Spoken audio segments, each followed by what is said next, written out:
So there's a few things when you decide you want to start having your own aesthetic business that you need to take into consideration, especially when you're going down the aesthetic routes and the clinic routes. So when we started, we built up to 26 different locations across the UK, built over 10,000 clients, decided to then turn it into smaller locations and kind of pigeonhole things into about 6 locations. Now we actually only have 3 locations, moving it down to 2 locations, and we have an app called Faces Consent. So that was kind of like our journey.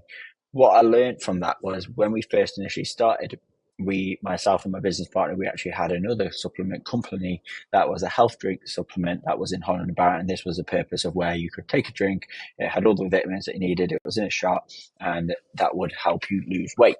Now, as it scaled from there, we moved into the aesthetics. I had a background in biomedicine, always interested in health and well-being and some sort of like, I suppose, the idea of beauty-based businesses being a metrosexual male.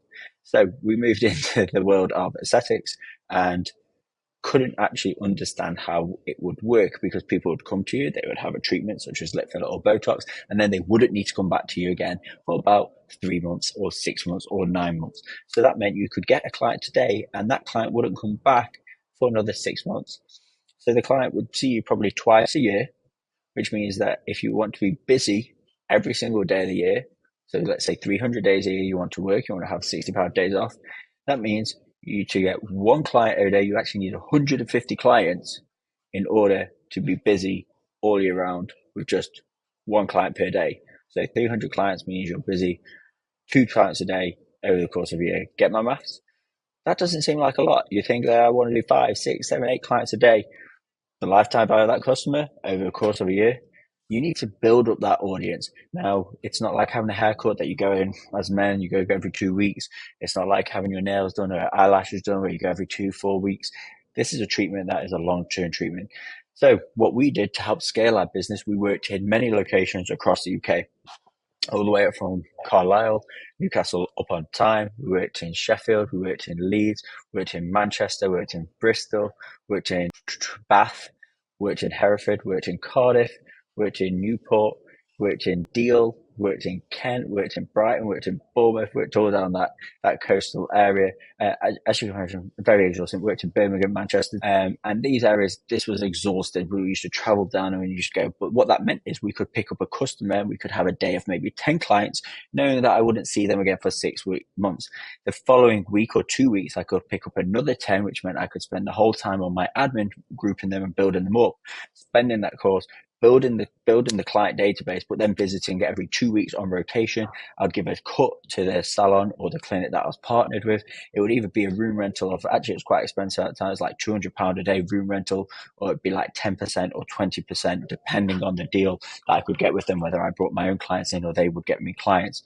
So the model though worked really well because it was a very cash rich business. However, it was like a service business. It was a treadmill business. So it only worked if I turned up and went there.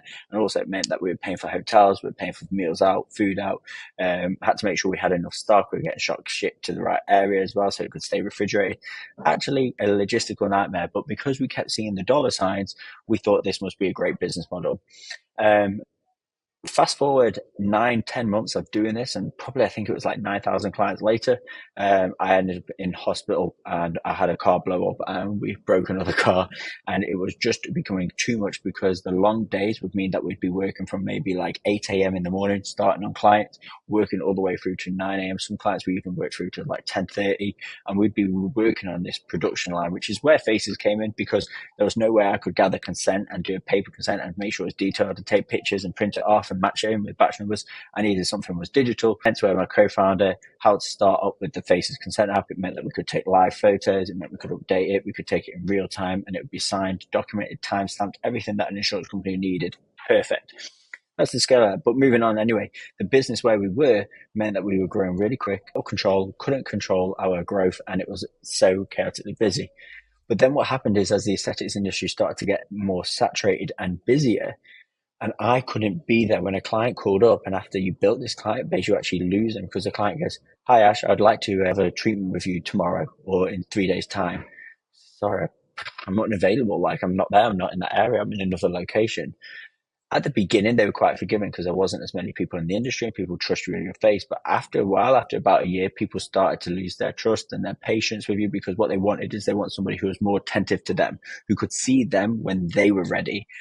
Based on our data and statistics, people normally book no more than 4 days in advance. You'll get some people a week in advance, but actually people like to book now. They like the convenience. It's like Amazon, it's next day Prime. People want to book in for 1 day, 2 days, or 3 days. It's only people who are on courses or who have really scheduled this into their lifestyle. They'll maybe book a week to 2 weeks. Hence the model of like having a week's calendar.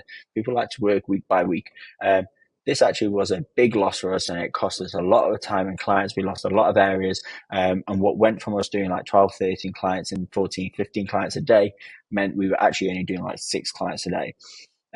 All of a sudden, but yet our costs and our expenses were still just as high because we were still paying the clinic, we were still paying them our percentage, we still had to stay in a hotel, which never changed, we still had to have food, which never changed. Now all that happened is we had a smaller pool size, and yet we were in all these locations. So what we actually did, we just cut our losses. We picked the biggest 6 cities. We picked 2 locations in London. We picked Hereford, which we meant we could like combine some of our Wales clinics.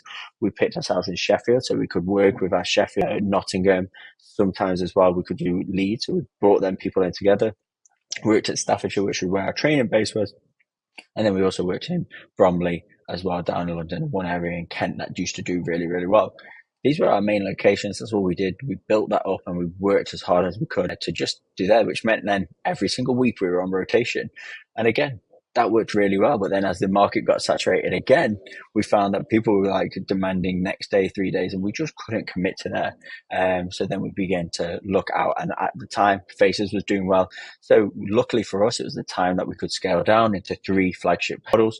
But if you are a one-man band and the business relies solely on you as a service, I would say be patient, focus on building your clientele in a micro city area or in a location that is near you, or in a city or maybe 2 or 3 locations that you can manage in driving distance without having to have the expenses of a hotel, because it gets tough.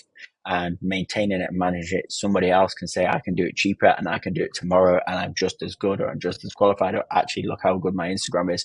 They're likely to steal that client from you. Client retention is so important. So I would say focus on your areas and accept, okay, that client came in today, but the lifetime value is that I'm going to see them twice a year. That client I see next week, I'm going to see them twice a year. And if you maintain the relationships, that's actually going to serve you better than treating this like a service-based business, similar to like a McDonald's drive-through where in, out, next, in, out, next, because now people are wanting experience. You tend to find when there's a high demand, there becomes high supply. And that's exactly what happened. It was demand and supply. There was a demand for the aesthetics industry. Now there is a huge supply for that. So you have to think what separates yourself. My lessons: don't try and grow too big. Definitely don't spread yourself too thin, and kind of like work in multiple locations all across the UK. If you're going to do multiple locations, make sure you have it so that it's built around it, because people want a service-based business. That means that you have to be able to provide a service. So yeah, don't spread yourself too thin. Build up your local area, be patient with it, and give your clients the best customer service and experience that you can, because it is a service-based business. Your treatment is 50% of it, and I believe the other 50% is how you made them feel, the experience you gave them, the environment, and ultimately, like, did you do a good job? So yeah, that's where I take home lessons. Don't spread yourself too thin. Focus on your goal. Build up the niche.